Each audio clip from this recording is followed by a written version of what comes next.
Welcome. Previously, you learned about the Save Configuration node, which is a very convenient tool. But what happens when you want to simply share a screenshot of your current scene? Well, in that case, you can also do that easily with Badvisor.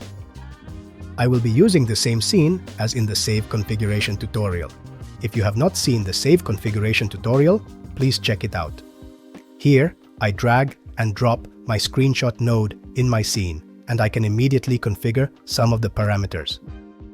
Change the name, input a specific resolution, or set up an output quality.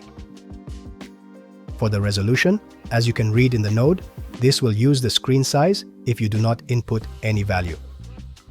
For the sake of the tutorial, I will simply input a random value. Now, I go to my outliner and connect this node to my UI.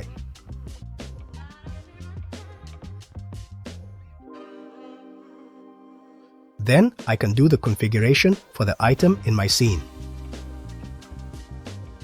And click on Save, and it will automatically download the screenshot.